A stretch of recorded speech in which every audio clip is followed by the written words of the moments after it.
This hearing of the Helsinki Commission will come to order. Welcome and good morning, everyone. I'm honored to speak on behalf of and be here on behalf of Senator Wicker, the Commission's chairman, and to preside over this morning's hearing. The Commission is mandated to monitor the compliance of participating states with consensus-based commitments of the OSCE. Today's hearing focuses on the pressing issue of Russian disinformation and how it undermines the security and human rights of people in the OSCE region. Disinformation is an essential part of Russia's hybrid warfare against the United States and the liberal world order. As one of our distinguished panel witnesses today wrote in her recent article, the Russian security state defines America as the primary adversary.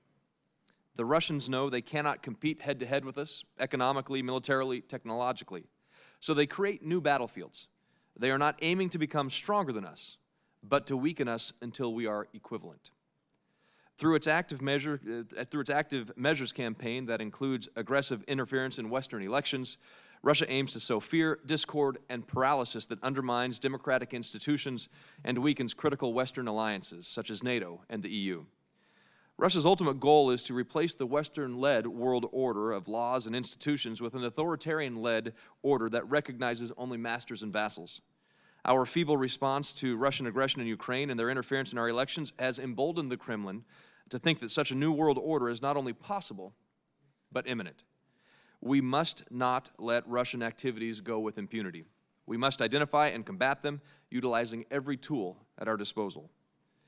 I am proud that my home state of Colorado is home to Fort Carson and the 10th Special Forces Group, an elite unit that has been at the tip of the spear in identifying and combating some of these malign Russian activities in the European frontline states. I thank them for their important work and for keeping our nation safe. To help us lead our discussion today, I am pleased to introduce three distinguished witnesses. Mr. John F. Lansing is the Chief Executive Officer and the Director of the Broadcasting Board of Governors. He joined the BBG as CEO, that's a lot of acronyms, and Director in September 2015. Previously, he was the President of Scripps Network, where he is credited with guiding the company to becoming a leading developer of unique content across various media platforms. Ms. Melissa Hooper is the current Director of Human Rights and Civil Society Programs at Human Rights First. Ms. Hooper's research focuses on Russia's foreign policy strategies of spreading Russian influence and undermining democratic institutions in Eastern Europe, and how these strategies intersect with existing autocratic trends. Ms. Molly McHugh, an expert on information warfare and Russian disinformation policies.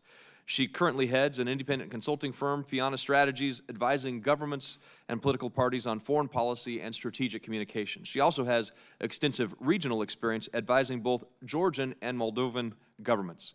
She also writes extensively on issues pertaining to Russian information warfare.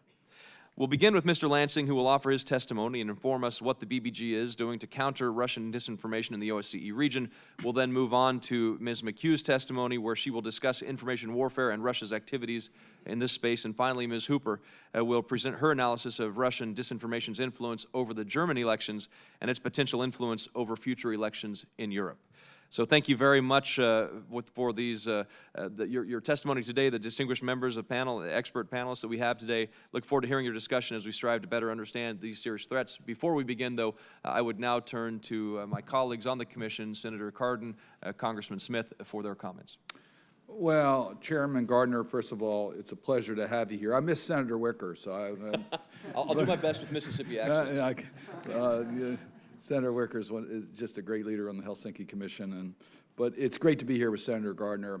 You should all know that I serve with Senator Gardner on the Senate Foreign Relations Committee, and he is a passionate leader on so many issues on the Senate Foreign Relations Committee. So his help here on the Helsinki Commission today is very much appreciated. So thank you for chairing today's hearing. It's good to be here with Congressman Smith. Congressman Smith is not only the longest serving member of the Helsinki Commission, but he has been a champion of the Helsinki Commission for longer than I've been in Congress, and I've been in Congress a long time. So, Chairman Smith, it's good to be here with you. And today, you truly have a distinguished panel of witnesses. We have three witnesses who are truly expert on the subject that we are dealing with today, and that is what Russia's misinformation campaign is all about, the risk factors to the United States and to our values and to our partners. and what we can do to counter that. I've repeatedly stated that Russia is violating each and every principle of the Helsinki Final Act's guiding principles. Central to Russia's strategy to undermine democratic institutions is a long-running effort to now sow instability through disinformation campaigns. So I hope that we can truly try to understand a little bit more about what they're doing, what Russia's all about, and the impact it has on the United States and our allies, and what we can do with the participating states of the OSCE in order to try to counter these activities. In a world of rapid technological and social change and upheaval, Russia has not merely grasped the basic applications of the new technology, it has exploited it and used its openness of our democratic institutions to work against us. I must tell you, we have to admire how Russia has understood the means of communications today, and how they understand our democratic institutions, and how they've used our democratic institutions to advance their own agenda. We have seen the impact of this disinformation at home and abroad. Russia's disinformation has spread throughout Ukraine, and especially impacted the Ukrainian state's response during the invasion of Crimea and the war in Donbass. We've also seen how the impact of Russia's disinformation in the United States itself, with Russia's Facebook users created thousands of fake accounts and flooded the internet with propaganda and lies during the 2016 election period. This week, as the OSCE convenes Europe's largest annual human rights meeting in Warsaw, Poland, a longtime participant and leading voice in monitoring hate crimes, xenophobia, and extreme violence in Russia is under threat. The Sova Center is now being investigated as undesirables. This is a painful reminder that Russia's foreign agent law, used to target human rights groups and civil societies in general, is one of Moscow's most insidious global exports. Russia's disinformation strategy is well-funded, and it is sophisticated. As we need to be doing a better job in response, the State Department's Global Engagement Center has been tasked in statute with assuming a larger part of this responsibility. I'm glad to see that the State Department has released the resources to the Global Engagement Center. This is something that we had pushed very hard. I want to acknowledge Senator Corker and Senator Graham's efforts in helping us on the Senate side in getting that done. We now need to deal with rigorous oversight of this effort. The recent Russia sanction bill, which was signed into law on August the 2nd, included funding authorization to bolster the resiliency of democratic institutions across Europe. I was proud of the role that our committee played for getting that done. It now is important for us to see that it's implemented and oversighted properly. I must note that this is the Helsinki Commission's third hearing on Russia this year. The Commission has investigated the extensive human rights abuses in Russia and the growing military threat that the Russia state poses. The scourge of disinformation is a serious and ongoing challenge Russia poses against the global community, in spite of its international treaties and commitments. This hearing is extremely important, and I look forward to hearing from our witnesses. Thank you, Senator Cardin. Congressman Smith. Thank you very much, Chairman Gardner, and thank you for your leadership, and it's just great to see you. And Ben Cardin and I, and we do go back a whole lot of years working on the Helsinki Commission, particularly working against the nefarious Russian enterprises, not just the KGB, but others who have done horrific human rights abuse over the many years. And so it's great to be with Ben and thank him for those sanctions, which I think will have he and the chairman of the Foreign Relations Committee, I think, really crafted a very, very important piece of legislation, which is now law. So thank you, Ben. The most alarming thing about the Russian media's promotion of untruths and fake news is the extent to which it is coordinated by the Russian government and put in the service of a doctrine of war, the so-called Gerasimov doctrine of hybrid war. Fake news is far from unknown within our society. We deal with it through freedom of speech, which allows it to be disproven, as well as through laws against libel and incitement. Yet the case is totally different when a foreign government coordinates the production of fake news campaigns as part of a hybrid war against us and our allies. I'd like to hear from our witnesses today how they think our government can work with our allies to respond to the threat of Russian disinformation and the threat that it poses against Ukraine, Lithuania, Latvia, Estonia, and Georgia in particular. These are countries where disinformation is most fully part and put in service of this hybrid war. How are we responding, and how should we respond? And I'm sure we'll get some very good answers from our distinguished panel. Most importantly, if Russian disinformation is hybrid war against these frontline allies, is our military and the NATO alliance making counter-disinformation part of a hybrid defense against this hybrid war? Over the years, and I mention this because I've done so with Ben on many occasions, we've traveled to Russia many times, including during some of the worst years of the Soviet times. In 1982, my first trip as a congressman was to meet with Jewish refuseniks for a full 10 days in Moscow and in Leningrad. I went back a few years later. They went back again and actually visited Perm Camp 35, where Sharansky and so many other dissidents, he had just left, but others were still there. We videotaped more than 24 political prisoners. I'll never forget one of those prisoners said, "Tell Scowcroft I'm here." He was fingered by Aldrich Ames and was there and probably would have been killed, and in exchange got him out. But many others were there, and they told their stories. It was the beginning of glasnost and perestroika at the time. But it was still under Soviet times. Now, I say that because in 2013, I sought to go to Russia after the adoptions were shut down pursuant to a retaliation for the Magnitsky Act, which was absolutely well written and has been put into place. And under Putin, this Putin freeze, many of us have been not allowed even to travel to Moscow, and I have not been able to get a visa ever since. Could get there during the Soviet times, can't get there now. What does that tell you about the state of Putin's Russia? And of course, to punish the children who many were already in the pipeline to find homes here in the United States, would have been well loved, would have been out of an orphanage in many cases, and well taken care of, and yet that was a shutdown on the part of the Russian government in retaliation against the Magnitsky Act. So we really are in a really bad situation with Russia, as we all know, and I think a hearing like this helps to bring additional light and scrutiny, and most importantly, from our witnesses, some recommendations on what we could do and do better to combat Putin's aggression. Thank you.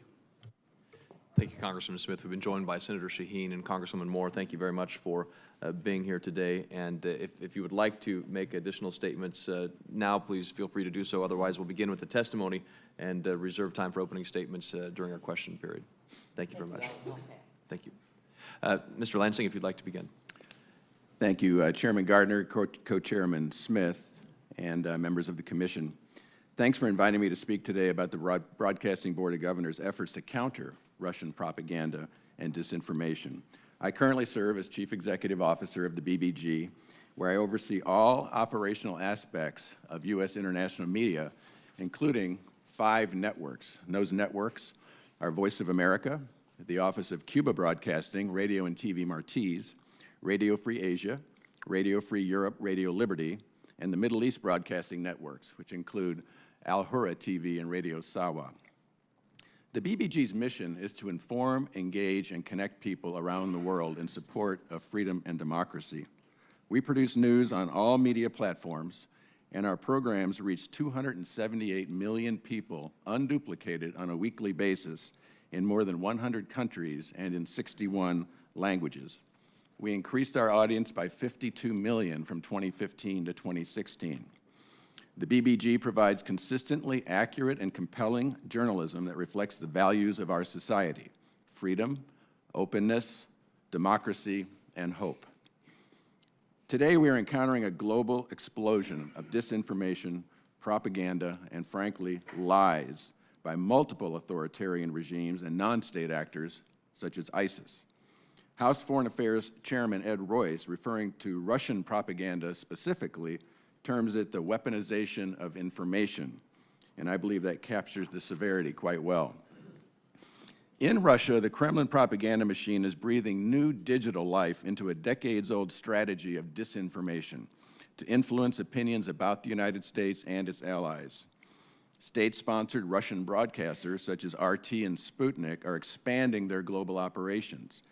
In fact, earlier this year in Washington, a bluegrass radio station on 105.5 FM was replaced by Sputnik right here in Washington, D.C. The Russian strategy seeks to destroy the very idea of an objective, verifiable set of facts. The BBG is adapting to meet this challenge head-on by offering audiences an alternative to Russian disinformation in the form of objective, independent, and professional news and information. I'd like to detail some of our key initiatives for you today.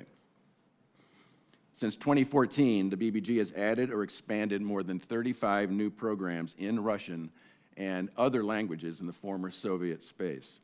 The flagship of this effort is Current Time, a 24/7 Russian language digital network that we launched in February of this year. Current Time aims to reach Russian speakers in Russia, the Russian periphery, and around the world. For example, in Stockholm or Jerusalem or Istanbul, Russian travelers can now turn on the TV in their hotel room and find Current Time as an alternative to RT. If they did, here's what they might see.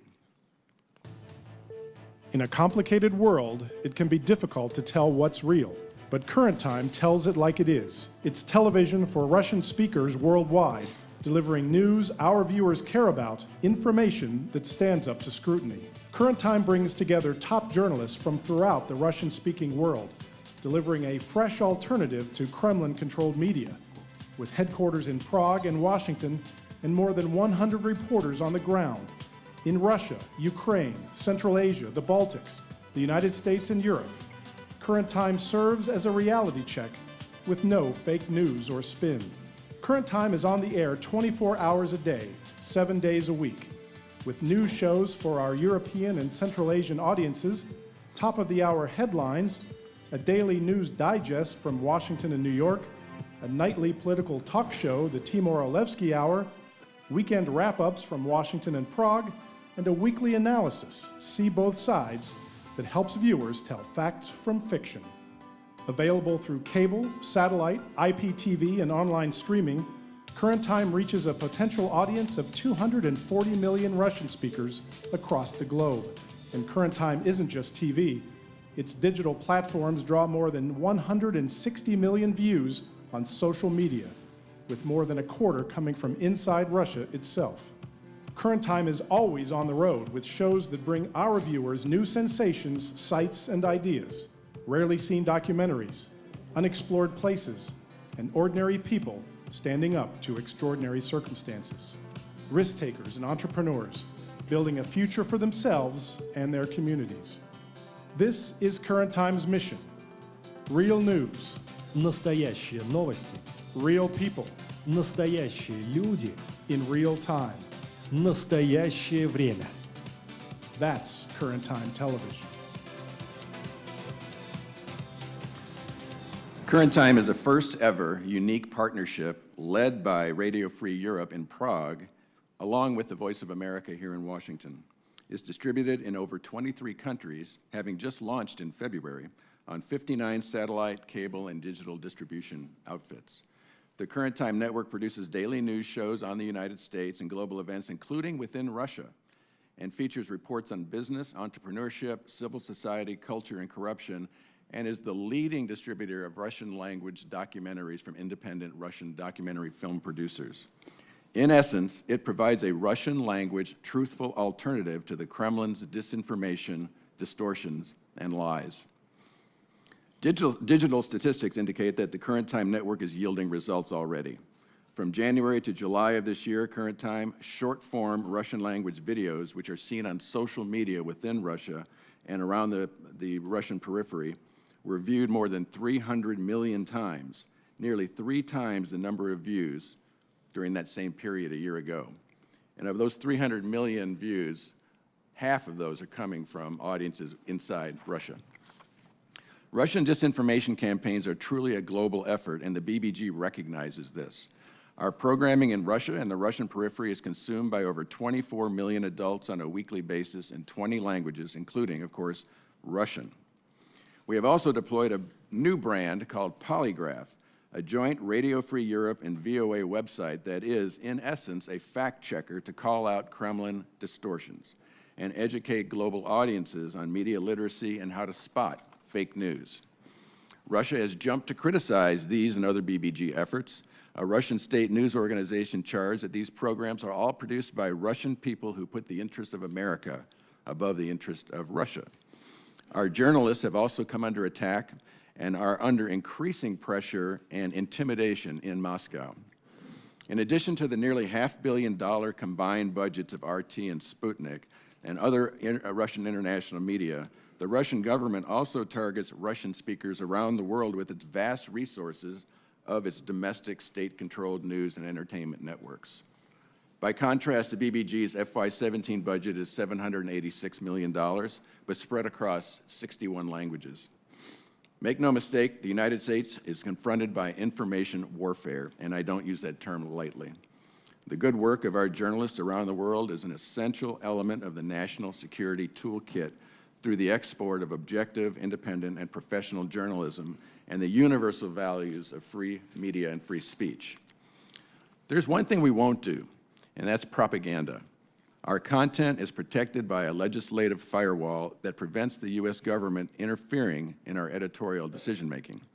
Now, that's important to understand, and I'll close with a quote from Edward R. Murrow, who served as the director of U.S. Information Agency 1961 to 1964, the predecessor of the BBG. He testified before Congress and said, "To be persuasive, we must be believable. To be believable, we must be credible. And to be credible, we must be truthful." His words ring true today more than ever. Thank you. Thank you, Mr. Lansing. Ms. McHugh.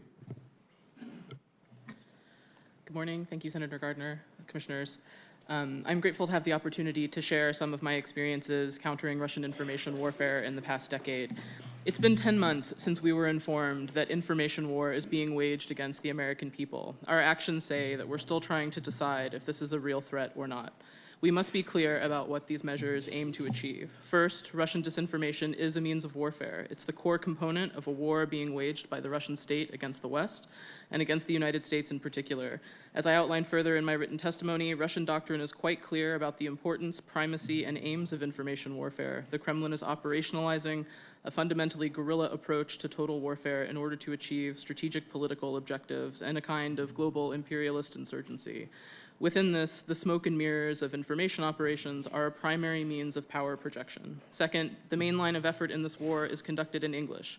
We have failed to secure our information space, allowing our self-defined primary adversary to shape and sometimes control it at will.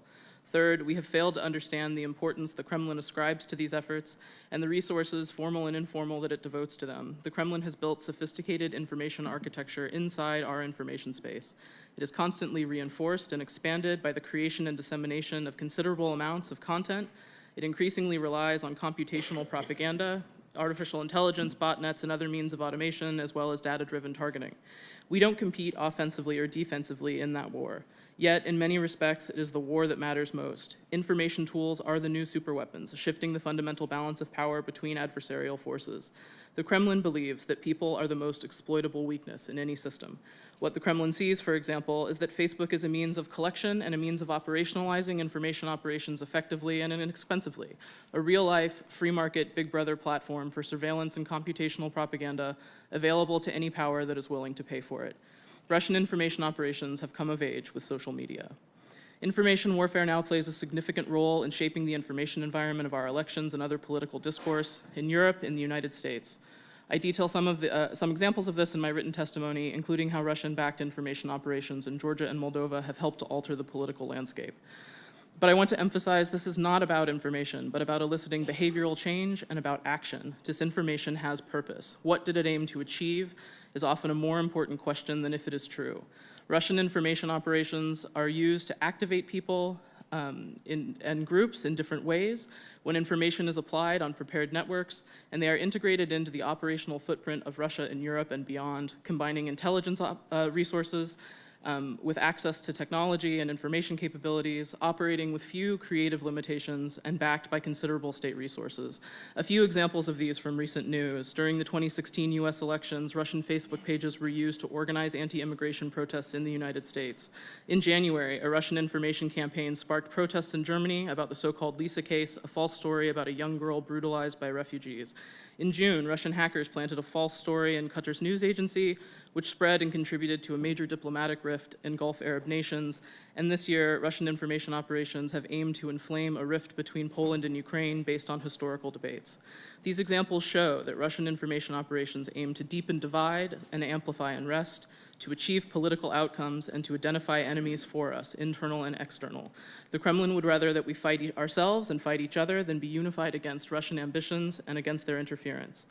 These manipulations don't create tendencies or traits in our societies. They elevate, exploit, and distort divides and grievances that already are present, and they amplify fringe views. Russian information operations are a dark mirror of our weaknesses in which no one really wants to see themselves.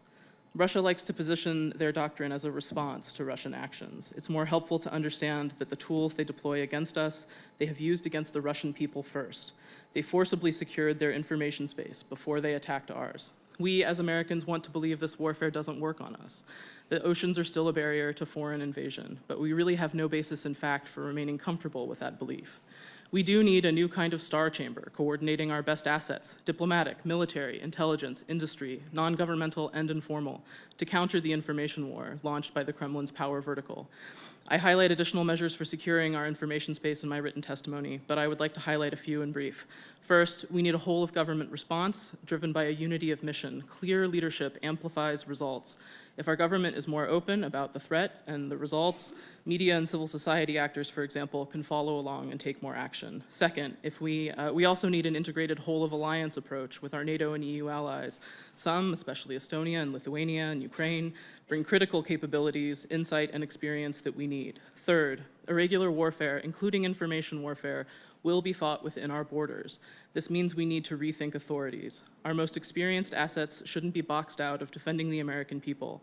We need sanctioned irregulars to build defensive and retaliatory capacity in information operations, and a good place to start would be a combination of U.S. Special Forces, who are, by mission, trained to fight unconventional wars, with counterintelligence and independent actors.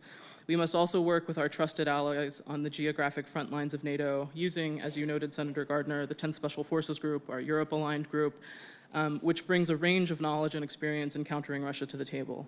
Fourth, Americans need to be armed with defensive tools. One of these is stronger data and privacy protections that will limit the coercive applications of big data.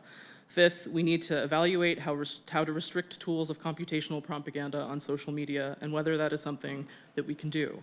Finally, we must be far more aware of how the export of Russian capital into our system is influencing critical industries, including tech and big data. We should never emulate the Russian information control model. Disinformation has purpose, but fighting it must also have purpose. If we aren't clear about what that purpose is, what we are fighting for, and what we believe, then we can't win. But this has been an open battlefield for the Kremlin for more than a decade, and it's not a war we can afford to lose. Thank you. Thank you, Ms. McHugh. Ms. Hooper. Senator Gardner, Co-Chair Smith, members of the Helsinki Commission.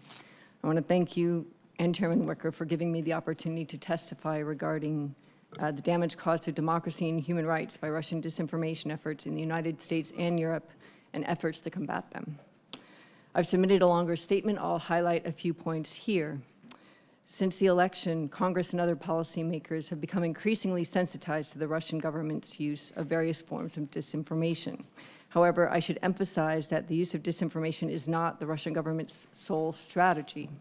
It's part of a coordinated effort to disrupt and attack liberal norms wherever the opportunity arises, using economic influence, electoral disruption, the weakening of multilateral institutions, among other strategies. At Human Rights First, we've documented the effectiveness of these threats in Eastern Europe, including how Russia has contributed to significant backsliding on democracy and human rights in Poland and Hungary, each a NATO ally. Importantly, Hungarian and Polish publics largely disagree with anti-EU and anti-democracy messaging. Nearly 80% want to stay in the EU and NATO despite propaganda attacking these institutions. Thus, investments in Eastern Europe that shore up democratic institutions are likely to yield positive results. In addition to media propagation of disinformation, Russia sponsors government-organized NGOs or gongos across Europe that contribute their own false and misleading analyses and expert statements. Two Berlin-based Russian-funded organizations are Boris Yakunin's Dialogue of Civilizations and the German Center for Eurasian Studies. Recently, I conducted research into Russia's use of these think tanks, their contributions to disinformation, and possible links to the far-right and ultranationalist Alternative for Deutschland and National Democratic Party in the run-up to Germany's election. What I found was that the Russian-funded think tanks and German far-right parties were putting out similar messages on a number of key topics, including the EU, NATO, the United States, Western democracy, and Western media. In general, these included attacks on multilateral institutions built on liberal democratic values and indictments of these institutions as serving only elites. Specifically, both argued that Western democracy has been degraded by multiculturalism and Western media is untrustworthy, as well as that the EU and the US are not truly free or democratic. It bears noting that the reach of these campaigns is at present quite small. Germany seems to be prepared to fend off interference around its upcoming election. German leaders have issued public warnings about potential Russian cyber attacks and disinformation and developed working groups and contingency plans. The German public has therefore been sensitized to the possibility of interference. However, about 3 million Russian speakers in Germany continue to be targeted daily with disinformation about refugees, same-sex marriage, terrorism, and defense issues. Germany has also made some missteps in responding to disinformation.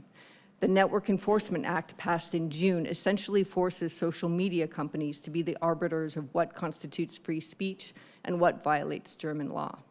This is a dangerous, short-sighted approach and will inevitably force these corporations to rely heavily on censorship. In January, then Director of National Intelligence James Clapper said that the attacks that occurred around the US election were a clarion call for action against a threat to the very foundation of our democratic political system. This threat is not confined to the immediate run-up to elections. Challenges to our democracy are occurring right now, and the US has been slow to respond. So what do we do? First, I agree with Ms. McHugh that the US government needs to unify around the conviction that Russia used its disinformation in the United States. By no means is it the only purveyor of false and misleading information, but it remains a leader in pursuing this phenomenon for political ends. The US government needs to present a unified front to European allies, partner with them in combating this threat, and also take a leadership role in crafting a thorough and methodical response. Second, Congress needs to work with other government bodies, tech companies, and civil society to gain a more comprehensive understanding of how disinformation works and can be combated to ensure that all bodies are on the same page and there is a comprehensive plan and approach. It shouldn't rely on short-sighted responses similar to the German law, however. Third, much of the US government's focus has been on messaging and public diplomacy, but we also need mid and long-term strategies to support democratic institutions and values overseas. For example, funding for the Global Engagement Center is important, but its focus on messaging is only one tool. It isn't by itself a comprehensive response. The best advertisement for democracy and human rights is the demonstration of strong, well-functioning democratic institutions. We need to show people, not just tell them. On the part of Congress, this means adequately funding democracy and governance programming, including in Eastern Europe, a region we formerly thought had graduated from authoritarianism. For example, the European and Eurasian Democracy and Anti-Corruption Initiative, introduced by a bipartisan coalition, including some from this commission, would commit $157 million for innovative projects to combat Russian disinformation and influence in Europe, like those that we believe are helping Germany fend off interference in its election. At a time in which democratic values and institutions are being undermined and challenged directly, we need to invest resources in these mainstays of sustainable security and prosperity. Nations are looking to us for guidance in dealing with this new type of threat. We need to step up and lead. Thank you. Thank you, Ms. Hooper, and we'll now begin the question phase of the commission hearing. Thank you all for your testimony. It's both intriguing, fascinating, and frightening at the same time. There's a saying in politics that politics is the only place where sound travels faster than light. I didn't come up with that. It's actually printed on the wall in one of the restaurants here in town. But I think it has great meaning because we're dealing with information here that once out there can't be pulled back. And as children, we were taught that if you're on the playground and somebody hits you, it's always the second punch that is the one who gets caught. But in this case, it's the first one that matters and the second one that doesn't get paid any, no one pays any attention to, and that's the response. So tell me, Ms. Hooper, Mr. Lansing, Ms. McHugh, all of you have mentioned how we respond. How do we respond to misinformation in a way that is elevated to the level of that first attention grab of the actual disinformation itself? I think you pointed out correctly, Senator Gardner, that just correcting facts after the fact, which is important, is not going to have the same punch. It doesn't have the same breadth in reach. And we find in studies that often a correction, if something is corrected, this makes the initial statement even more viral because there is some attempt at censorship. So correcting can be sometimes harmful. I think there are a couple of ways that we can have that kind of impact. One is something called counter speech. We at Human Rights First have studied narratives about certain communities, like the Lisa case, and narratives about immigrants and refugees. Putting out stories and narratives by these communities, about these communities, is actually important. In initiating that communication and putting out information that counters the information we think is going to be falsely presented is helpful. And then I think that what Mr. Lansing has discussed is media literacy, educating people about being critical of information that could be put out. I think the German government has done a really good job of that around the election, coming together and communicating to their population, be on the lookout for this, and that helps a lot. Mr. Lansing or Ms. McHugh, would you like to add to that? Senator Gardner, your point's very well taken, and I think in terms of the BBG's perspective, it's both an offensive and a defensive strategy. We've really taken to the offensive. You saw the example of Current Time of telling stories and showing documentaries that Russian language within Russia and outside of Russia just never see. They're blocked from seeing. So offensively, we're bringing information and content to audiences that by the very existence of that content indicates that they're being blocked from other content. And then defensively, Radio Free Europe, Radio Liberty has done a fantastic job with investigative reporting. In fact, they had one investigative report earlier this month that definitively proved that they were Russian armor and tanks in eastern Ukraine, based on identifying them visually with a camera and then matching them to tanks and armored personnel carriers in Red Square in a parade. So that kind of offensive, defensive punch, counter punch, I think, helps us gain some advantage so we're not always on a tit for tat trying to correct the record. Just very briefly to add to what was just said, I think on our side, and again focusing on English and not on Russian, which I believe is an important but very separate problem set, being clear on the threat and the goals and the purpose of what Russia is doing, especially to the United States, but in our information space more broadly, is extremely important. I think based on polling and other surveys, many Americans don't believe this is a thing, don't believe it is happening, don't believe it would have any impact on them.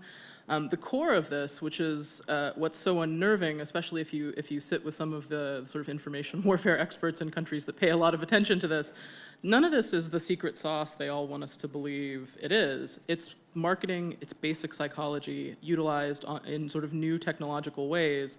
But it's very effective in the ways it's being applied because it's countering open space to move into. There's nothing coming from our side.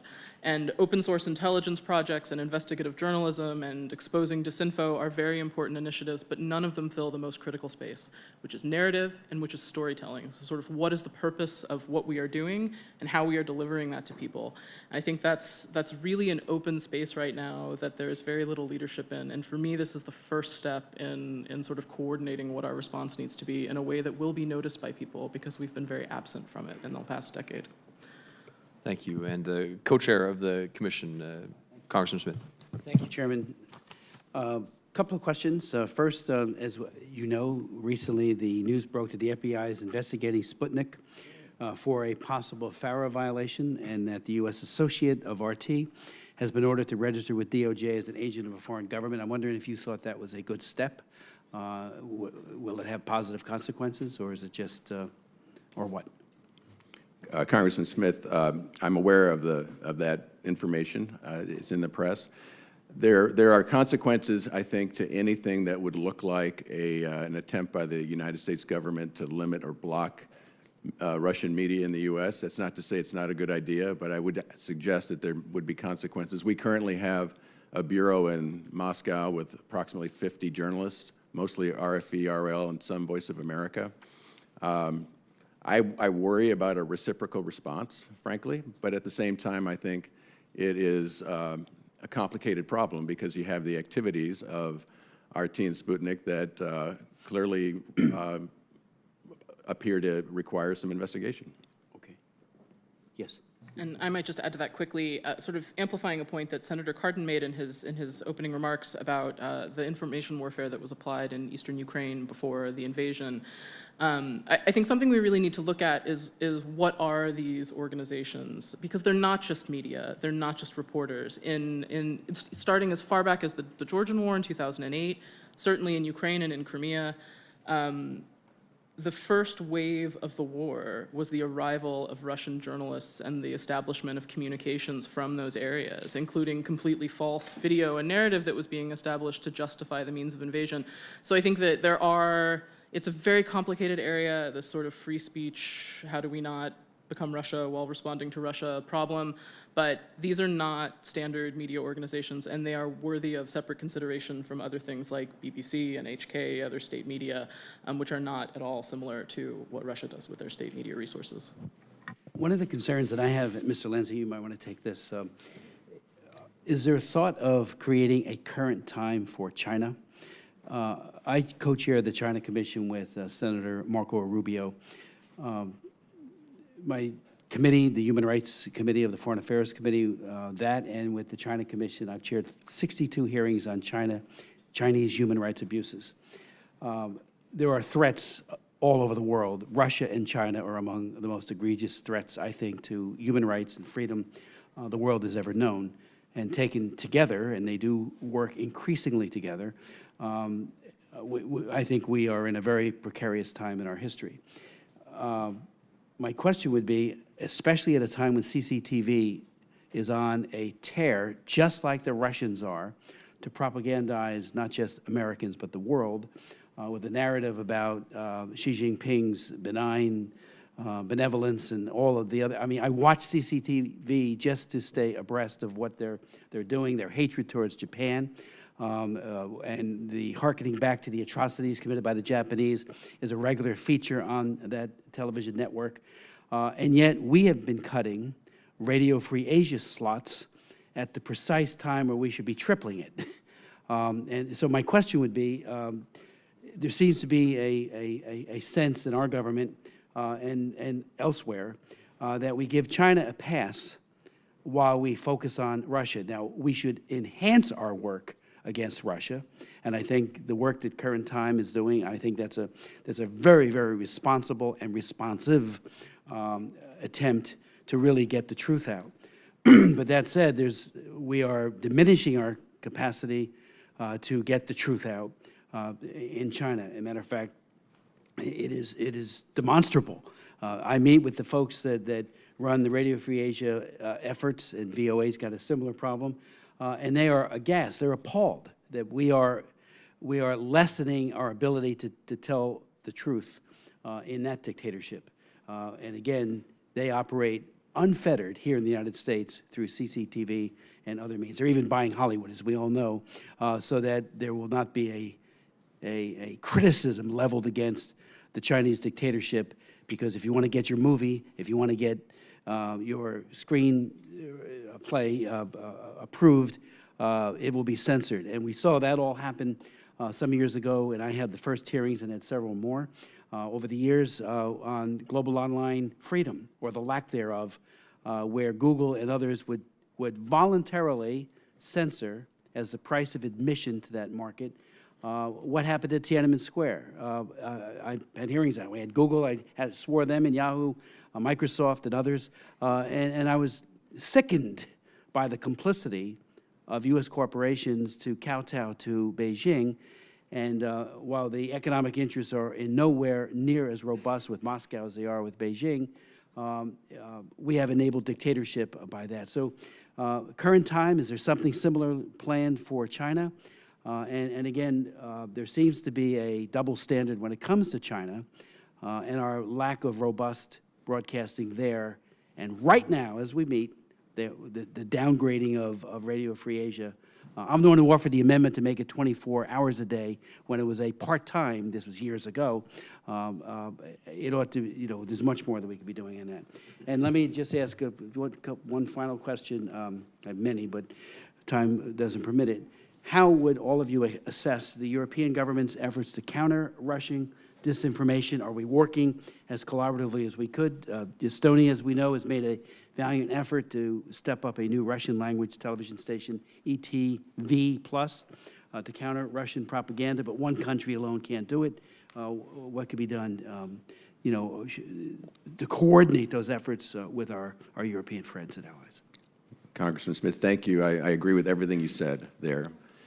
As far as China, we consider China and Southeast Asia and the China periphery to be on a par with Russia as the top two information battlefields that we're dealing with. Thanks to the successful and positive mark we have from the U.S. Senate for FY18, I think we'll be able to enhance and not reduce our RFA coverage, as a matter of fact.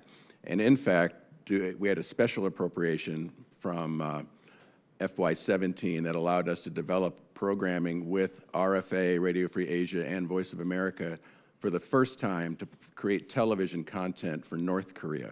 I think we'd all agree that the North Korea situation and the connection with China right now is a key foreign policy issue for the United States, and we're focusing on that right now. We've already developed some very interesting programming that counters the narrative in North Korea about what it's like for Koreans living in the United States, or for those in South Korea as well.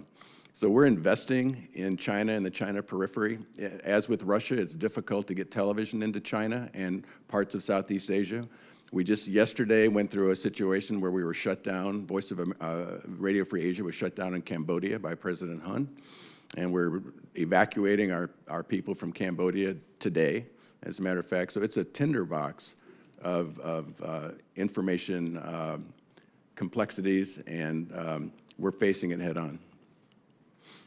I appreciate it. Just one final thought on that before the other, if you could answer those other questions as well. Are you thinking of a current time type of effort for China? And again, RFA Mandarin service is facing a 94% cut. And I'm encouraged by, that you're happy with the appropriation. Yeah, the mark will allow us not to have to do that. Great. Completely not to Yes, do it? correct. That's great. And the current time approach is, in essence, the approach we've taken in the last 2 years that I've been in this chair, to take our 5 networks and use them together for a greater impact. Mm-hmm. And so that's what we're doing, for instance, with the North Korea programming. It's Voice of America and Radio Free Asia working together, one telling America's story through the Korean diaspora, one telling the story of Koreans in South Korea. So the answer is yes, philosophically, to the approach of current time, which is to use multiple networks to have maximum impact and use taxpayer dollars more efficiently by doing it that way. Thank you. Coordination? Maybe just two quick points on that. I think that there's a range of European efforts that are underway. Some are in Russian, some are in other things, sort of focused in these same areas of investigative journalism, countering Russia, blah, blah. But again, it's sort of English that's absent. And the Baltic example that you mentioned is a good one, where yes, they're doing more Russian language broadcasting, but English language news from the Baltics is still very much controlled by Russia. The primary news sources in English are RT and Sputnik coming out of the Baltics. There need to be more English language resources that are not driven by Russian content from a variety of regions in the world. I think the beginning of how we coordinate that response, something we need to look at more closely is using our military-to-military relationships as the core of this effort. Those are really the steel in our alliance, especially in NATO. And in times of political shifts in many countries and other uncertainties, those really anchor the direction of where we're going. There's tremendous capabilities there that I think we, especially sometimes our diplomatic corps, tend to sideline and want to keep out of non-conflict areas, but there's tremendous capability there that can be used in fighting these types of hybrid warfare that we need to utilize more efficiently. And sort of secondarily to that, I think how do we coordinate everything else is the United States of America as a full unified government needs to make clear that we're in this fight, that we stand with our European allies on countering Russian aggression in the information space and elsewhere. And right now, that is not necessarily the most clear thing for many of our allies in Europe. Thank you, Congressman. Thanks. And for those of you who haven't seen it, some of the content that they have been producing on North Korea, directed toward North Korea, is very good content, and would encourage you to have a chance to see that, because it's we're starting to do some very unique things thanks to the bill that both chambers passed last Congress that authorized significant funding for some of those new programs. So that was one of the good things we did in a bipartisan fashion here as it relates to North Korea. Senator Sheen. Oh, Senator, I'm sorry, Congressman Moore. Thank you so much, Mr. Chairman, and I want to thank this distinguished panel. I do look forward to having the opportunity to really read your written testimony thoroughly and continue to engage with you on these issues. I'm going to try not to be as long as my good friend, Chris Smith, Commissioner, in asking this question. I'm going to work on this. I'm going to try hard. I'm going to try hard not to make my question as long as yours is, but this is very, very complicated issue. I had a very distressing response. I once asked James Clapper, the former Director of National Intelligence, whether or not he thought that some of the stuff, Ms. McHugh, that you say is not secret sauce. It's just basic human psychology and knowing how to manipulate people that has shown that it's effective. Asking him if he thought that absent proof that there was actual manipulation of votes or voter rolls and so on, whether or not these sort of psychological messages had an impact on voter turnout, voter choices, and he said that the intelligence agencies really weren't equipped, or they just really didn't or couldn't make that kind of assessment, and I think I found that very distressing. I can't remember whether it was you, Ms. McHugh, or Ms. Hooper that made the point that it's not just diplomacy that we got to do, but we really do have to build out our technological infrastructure. And so, but I do know that, Ms. McHugh, you are the one that made the point, and that until we all get on the same page and really just kind of admit that the Russians interfered in our election, that we aren't going to be able to move forward. So here's my question. Like climate change deniers, is there some sort of drop deadline date that we better come up with in terms of getting our act together, getting on the same page with the Europeans, you know, putting the appropriate assets in the State Department to build out infrastructure and capacity before it's going to be too late and they are really going to infiltrate this space and have it become, you know, such a virus or germ that we won't be able to reverse it. Thank you, Congresswoman, for the thoughts and the question. I think there's never a too late, but I think we're really late in responding. And I think for a variety of reasons, policy-driven and otherwise, we've been late coming to this fight. And at this point, I think it's hard not to argue that there have been significant shifts. The erosion of belief that institutional democracy can deliver for representative populations.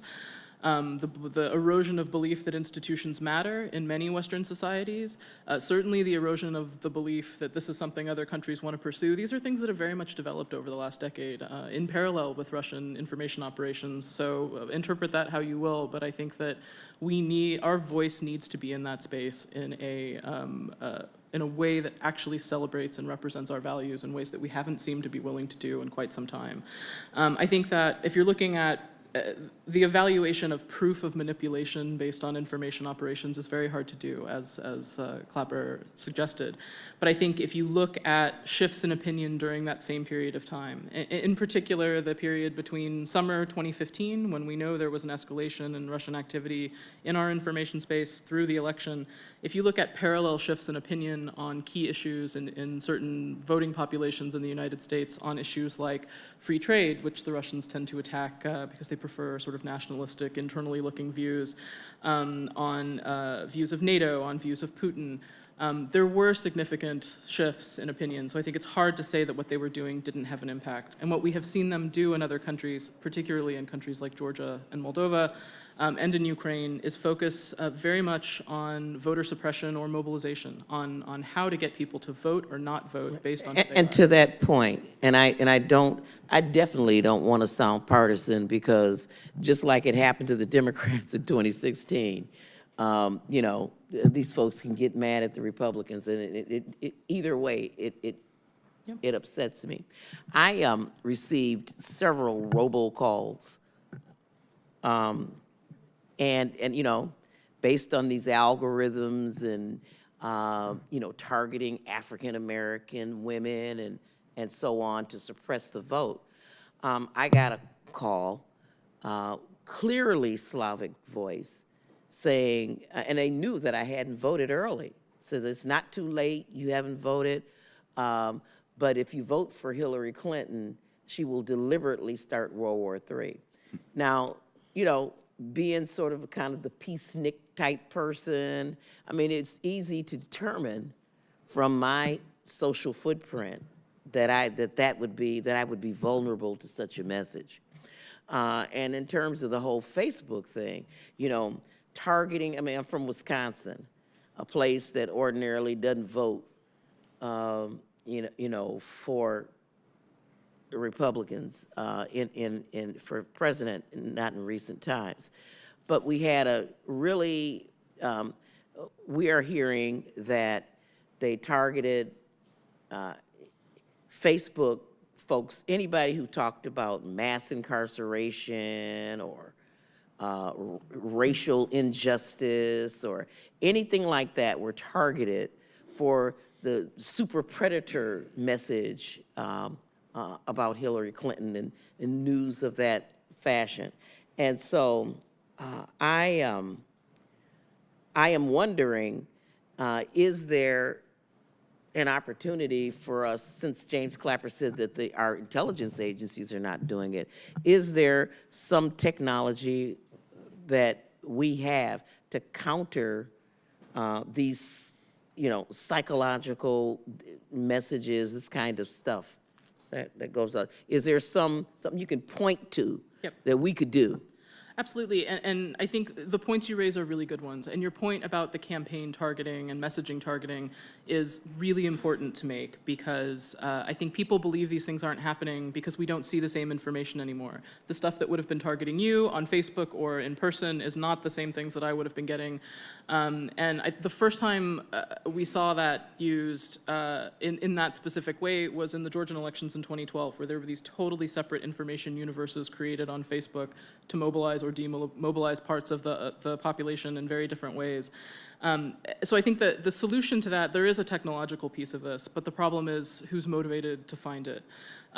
Industry, that being social media companies and data and technology firms, make a lot of money off of this. They are not interested in shutting this down. And the solution they seem to be suggesting is the best way to fight automated content online is to create more automated content online so we can get double the advertising revenue, which I don't think is the best solution when we're talking about persuasive views and people's opinions in between. But there is certainly an industry role to be played in this, an evaluative role, especially from the Congress, to be played, and what can be done to limit the ability of social media to use computational propaganda, and for foreign adversaries in particular to use this for these types of information operations, and not just it's not just advertising, it's not just selling shoes. This is about aggressively changing the views of individuals, and we need to be aware of that. Thank you, Mr. Chair. We have, Thank you. I have to go back to the House of the People to vote. So, Well, several of us are housebroken already, you know, so we're you know, Ben and I are housebroken, I'm housebroken, so, yeah. Thank you, Congresswoman, for being here. Senator Sheen. There are some of us that think that's the problem with the Senate. Let me begin by thanking each of you for being here, for your testimony, and for the work that you're doing in this space. I believe that this disinformation is one of the biggest threats that our democracy faces today.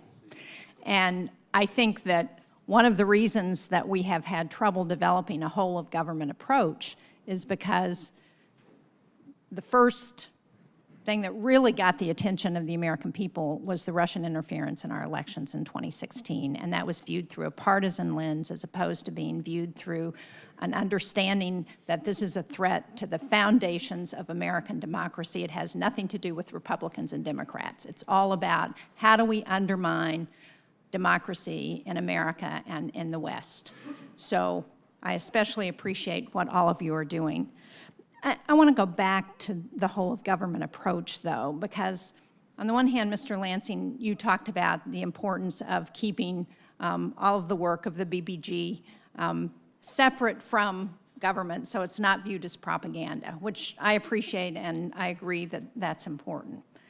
But it also makes it difficult then to develop a whole of government approach, I think, because, and I've had a chance to ask members of the military about whether we should have a unit in our military that deals with disinformation, and they punted to the State Department.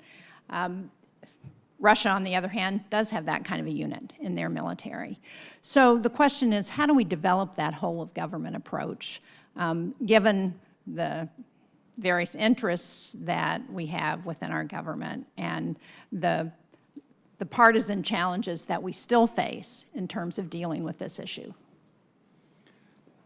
Senator Shaheen, I'll start and then defer to the other panelists. I would just say that I appreciate, and the BBG appreciate, your leadership on the issue of disinformation in the Senate, and you keeping it highlighted the way you have. As we think about the BBG, and I discussed earlier the firewall that protects the independence, as you said, so that the content is not viewed as propaganda, that doesn't mean that we're not connected to the federal government. We're very much connected. In fact, on our board, there are 9 board members. It's a bipartisan board, but the Secretary of State or his designee serves on our board, and we have regular contact with the State Department. So when we make decisions about where we're going to deploy assets around the world, the decisions are made based on the information we learn and understand through our colleagues at state and sometimes other agencies. So it's no mistake that we're emphasizing Russia and the Russian periphery and China and the China periphery and ISIS in the Middle East as our top 3 priorities, because we understand that because we stay connected with the U.S. government. So we can still be involved in a whole of government solution. We just have a very unique lane that we operate in, that others could do information programming that would not be in our lane. It could do any number of things. Ms. McHugh? Thank you, Senator, and I would also thank you for your leadership on the Kaspersky issue, which is something that has driven many of us crazy for a long time, so I'm glad to see we're finally moving forward on getting that out of our government infrastructure and hopefully the rest of the country as well.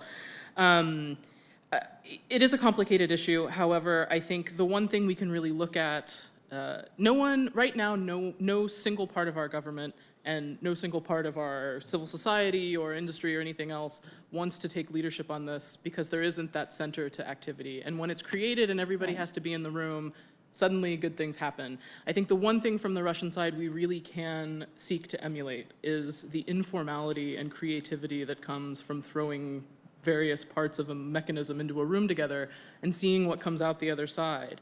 Where you have intelligence talking to industry, where you have military talking to diplomacy in a much more integrated way on the threats, how to respond to them, what to do if you're thinking offensively, certainly. But let me just interrupt you for a minute, Yeah. because I think you hit on one of the things that's the real challenge, and that is we don't currently have anybody in charge. Correct. So, again, I've asked the State Department about this. They have not moved forward very rapidly with the funding on their Global Engagement Center, and they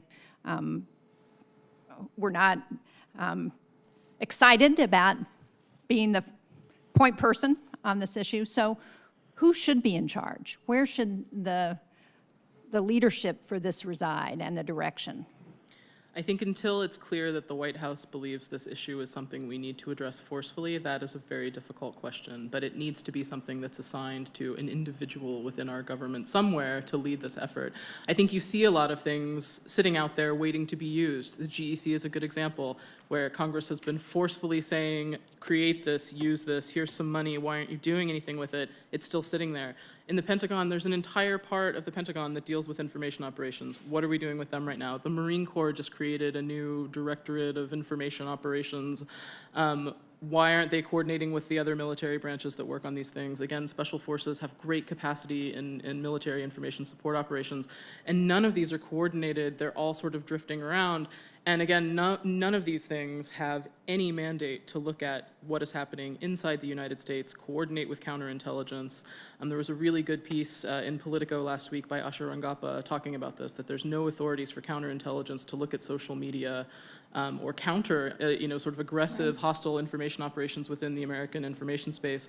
There's just a lot of rethinking that needs to be done in terms of authorities and how we respond. And until there is some sort of coordination body, I just don't know how we get to that answer. But certainly the Senate and the Congress can provide leadership on this by sort of forcefully mandating that we move in this direction, and that there is some body within the US government looking at legal authorities, sort of organizational authorities, structure, political will. And even if everybody doesn't show up, maybe you get enough people in a room to have a critical mass to move forward, or at least to use what is already there that we are currently not coordinating and not utilizing well. Thank you. I know I'm out of time, but can I just get Ms. Hooper to respond to this as well? Sure, very quickly. I think that we have seen some leadership coming from Congress where the White House and the Secretary of State have left a gap, and I would encourage more of that leadership in this space in terms of looking at the funding for democracy programming in the State Department, and again, holding hearings and raising this issue repeatedly. I think that's where we are seeing leadership, and so we're going to need more of that, but it's going to also need to coordinate with technology companies, for example, and also civil society where there's expertise as well. Thank you. Thank you, Mr. Chairman. Thank you. Senator Cardin. I think Senator Shaheen is raising some extremely important points. Congress has tried to intercede, to focus on this issue, to coordinate the activities of various agencies. I must tell you, I've been extremely impressed by the work in our intelligence community in this area. They've been very active, and they have shared that information not just with the Congress, but with our friends around the world. So there's been some strong coordination on the intelligence front as to what is happening. Where we haven't seen the attention is on how you counter it, how you protect and counter. That's where I think we have really not seen the work. I've had some meetings with our colleagues in NATO and EU to try to energize better cooperation. Congress has authorized funds for international efforts. Those funds were just recently released. There's also, I would suggest, and Senator Gardner and I have talked about it, in our oversight functions, there really hasn't been a clear responsibility. The Senate Foreign Relations has, I think, the principal responsibility here. There are other committees involved, but we haven't really focused on that aspect of it, and we're talking about perhaps a way of reorganizing some of the work in our permanent committees to deal with this. The OSCE is the largest regional organization in the world. It has an overwhelming majority of its members who are of like mind as to what Russia is doing and that it is dangerous to our security and we need to be better defended and have an offensive way to counter their misinformation. We all understand, well, at least those of us who have been on the Helsinki Commission, understand the bureaucratic challenges of the OSCE, particularly Vienna. But we also know about the hope within the Parliamentary Assembly that we are able to get pretty direct action against perpetrators that are against the principles of the Helsinki. So my question is there an avenue within the OSCE, within the Helsinki Commission, where we can organize countries of like mind to more effectively deal with the preparation for what Russia is doing, but also how we can have platforms to counter that misinformation? I appreciate, Mr. Lansing, what you're doing, but I would think it would be more helpful if we also had the input and cooperation of more and more countries that recognize the danger of this disinformation campaign. How could we more effectively utilize the U.S. Helsinki Commission and the OSCE? So we would be very open to working with our friends and allies in this. We do have an organization called the DG7, which brings together the state broadcasters of many of our allies, Japan, Australia, Germany, France, the UK, and we meet once annually to compare research and goals and to see how we can help one another in various parts of the world. But I think that approach, that type of approach, is something that we would be very favorable towards. Any other suggestions on how we can get other countries working with us more effectively to recognize that the intelligence information is there? They know what's going on. But what I have not seen a coordinated effort among countries to affirmatively defend ourselves and to counter what Russia is doing. I would agree with you on that, and I think that the OSCE can potentially play a role. Sometimes the issue tends to be that the Russians can mess up what is happening within the OSCE, but if there is the ability to build a like-minded group, particularly one that can bring together the people we think of as donors in this space, the US, the UK, Swedes, others who have been forthcoming with resources to fight Russian disinformation in a variety of projects, with the countries that are sort of frontline partners who don't really have the resources to contribute to this fight, but they have the expertise and the experience and the manpower and the history to understand what is happening in more clear ways. That could be extremely useful. I think that would be a very useful effort. Yes, ma'am. Can I just echo? I know that Dunya Mijatovic, who was the former special representative on freedom of the media in the OSCE, did put out a paper on combating disinformation and was pulling together groups of journalists, for example, to develop strategies and talk about strategies within the OSCE space. And I think that's pulling on what Ms. McHugh noted, that there's a lot of expertise in the OSCE among countries that have been affected by Russian disinformation in various ways that are on the front lines. But you'll note that then Ms. Mijatovic's term was cut short because there were political reasons that the Russian government was involved with in trying to cut this term short. So I think that there is, of course, that risk, but there is the opportunity as well because there are many like-minded countries within the OSCE. Well, a consensus organization is always restricted as to taking formal action, but the OSCE has a long history on freedom of the press and opportunities and where we can use that in human rights, where we can showcase what's going on as far as misinformation. I would just urge us to use those opportunities. I mentioned the human rights meeting that takes place annually in Poland. We'll have our winter meetings in Vienna of the Parliamentary Assembly. Our annual meeting in July is in Berlin. There's opportunities for sidebar meetings. There's opportunities for action where the Parliamentary Assembly works by majority of all things, more democratic than the how Vienna works, where we could get some things, and we could put a spotlight on what's going on, and we could have a forum to how we could work, at least recognize that we must be more effective in sharing strategies to defend against the Russia disinformation. I just think there's ways that we can do this, and I think you all could be very helpful to us in putting that together. Senator Cardin, I think that's a really terrific suggestion, and we're actually hosting the DG7 meetings here in Washington in December. That'll include the French, the British, the Germans, the Dutch, Japanese, Australian, and we'll put this on the agenda for that meeting. Thank you, Senator Cardin. Senator Whitehouse. Thank you, Chairman, and thank you to all the witnesses.